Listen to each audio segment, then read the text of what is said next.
Yeah, I mean, obviously in the context of our season, it was really important that we got those 5 points, and potentially a very tricky game, because the Sunwolves have played very well in the 2 games leading up to this against 2 good sides, and so they were coming to the game with a lot of confidence and not a whole heap to lose, which made them particularly dangerous, and they certainly started out like that when they scored that first try. So I thought we held our composure well, and we did the things that we'd prepared for through the week, which was to make sure that we played with a lot of intensity and physicality, which is probably our trademark, and I thought the boys did a good job of that.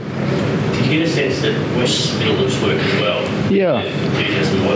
Yeah, there were probably a few soft moments, but I think probably one of the things that we've reflected on as a group over the last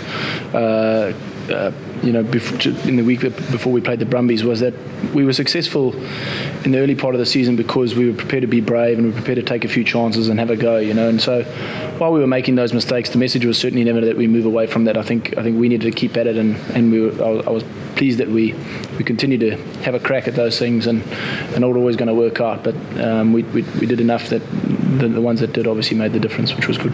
Because it was obviously you physically have a go when you go wide, when you throw the ball around. Yeah, and I think that's probably one of the things that we're trying to do with our attack, is be able to change the shape of our attack pretty quickly. We can attack you tight or we can attack you wide pretty quickly, and we've got the players to be able to do both of those. And it's just getting the balance right between when's the time to pull the trigger and go wide versus try to play through teams. And I felt certainly during that probably the first 30 minutes of the second half, I thought we really did that very well. And you must be happy with the way the team finished most of the season. Yeah, it's something we talked about during the week, is that our bench really comes on and finishes the game and lifts the intensity of the game. We knew the Sunwolves, they really play 80 minutes. We knew we had to have consistent pressure, and yeah, I thought the boys did well off the bench. And it's particularly pleasing to see Pone and D-Dubs to get his debuts, and it's sometimes you don't always get the win on a milestone like that, and it's it's a really good feeling to get a win on their debuts. Muff's in beast mode out there. He's mowing down people. Muff's always in beast mode. He certainly had a big game. He seemed like he was really up for it, given that he's playing like a lot of his international teammates. Absolutely. I think we talked about that before we played the game, that we play this game for him. It's very tough for him to play against some of the people he's grown up with, and his country, his nation that he plays for. And I think to win that game for Mars and his family, it meant a lot to him. And once again, I'm proud that we got behind Mars and did get the win for him. Adam, is there much doubt in your mind that Jack Maddox is ready for the next level? Should he get a call up in the next few weeks?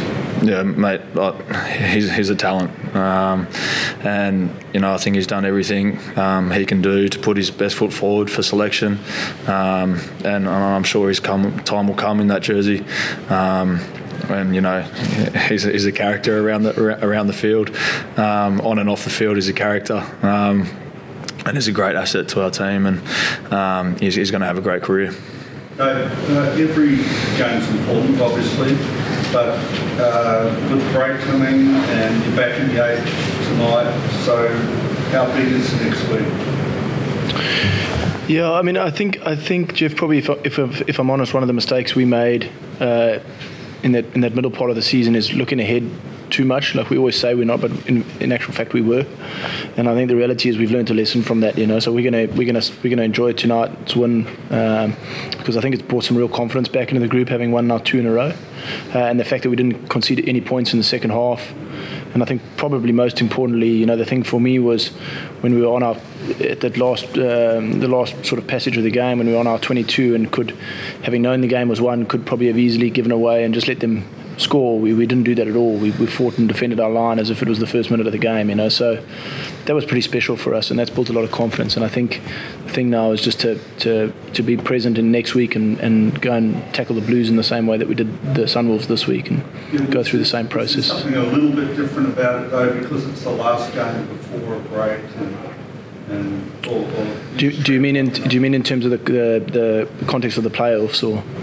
Well, yeah, because it is important, obviously, to keep in touch, keep in the eight, and it's your last chance for a few weeks. Yeah, I guess what I'm saying, and I know it sounds very cliched, is that, and Adam had quite an honest conversation with me some time ago, just saying we need to focus on playing our best rugby every time we go out. It's not about that we were a good enough team to win games if we play well, and I think sometimes we probably got caught up thinking about all sorts of different things, and so the reason I'm avoiding your question is because I think the focus over the next week is going to be the same as it was this week, which is on us and it's on performance, and that's the things that we're going to worry about.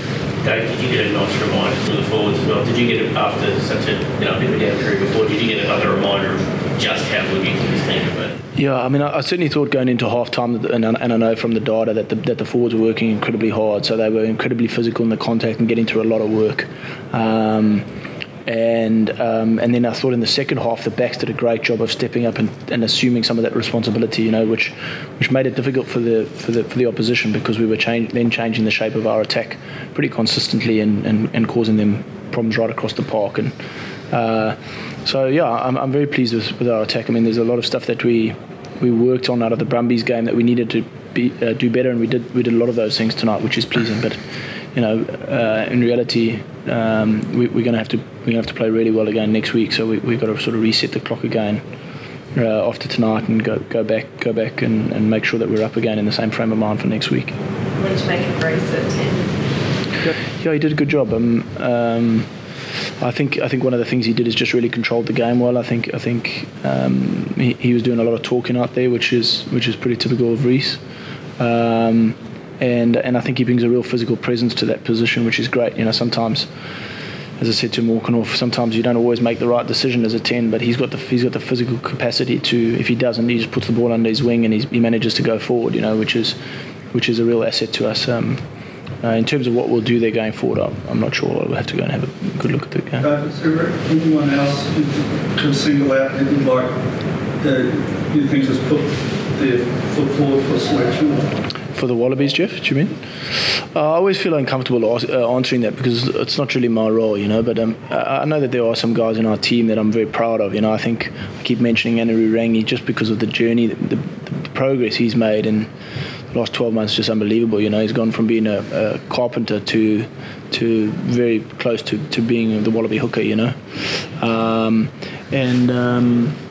I mean, there's a number of other guys in the group that, but as I say, it's probably not really my place, Jeff, to single out individuals. Just with Marika, did you get his hand up?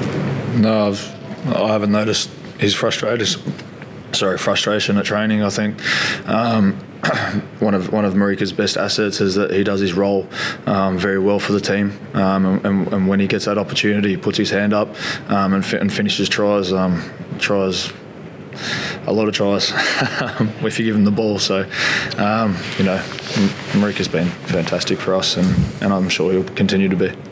Yeah, I think one of the fantastic things about Marika is if you go back and watch the replay of Jack Maddox's try against the Brumbies 2 weeks ago, we make a line break, and the guy who cleans that breakdown is Marika, and he comes absolutely flying in from nowhere. It's a great angle on the replay, and because we get that quick ball, Jack Maddox scores, and I think it's a real. I think that's a real asset in our team at the moment. I don't think for 1 second Marika's framed anything along the lines of his own performance. I think the fact that he's been prepared to hit that breakdown and clean it in the way he did, and ultimately Jack got the try. I think that's for us. I think we feel that that's sort of the makings of a good team. And there's lots of examples of guys doing that all over the field. Just one final game, isn't it? Yeah, I mean that was a fantastic tackle, as was Sefa Naivalu's tackle right at the end. Sef's body hasn't been feeling great over the last. He's had some aches and pains over the last couple of months, and probably not able to fire in the way that he wanted. And he's had some time off just to sort of get his body right. And you can see how eager he is to get back in the team, because the few minutes that he was on the field, he made a big impression. Which is a fantastic position for us to be in. I mean, how important was it to get some time into the new guys, the debutants? Yeah, I mean, Pome Vamasili, who came on a tight head, I mean, again, there's a guy who came into the preseason weighing 150 kilos. He's now down to 130. That takes an incredible amount of commitment to make that sort of change, and he is a very, very big man. And he also is very genuinely aggressive, so he's got a very bright future in front of him. He's a young scrummager as a tight head. He's only 21, but he's at that size and his ability to move. We're pretty excited about him going forward, And then Taylor Adams was the other one, the debutant at 10, who unfortunately when he came on, he didn't have as much ball as probably he would have liked, because he's a really good attacking 10. It just happened at that part of the game that we didn't have so much ball, but it was good to see him have that moment down the edge and then also put his body on the line defensively. So pleased and proud of both of them.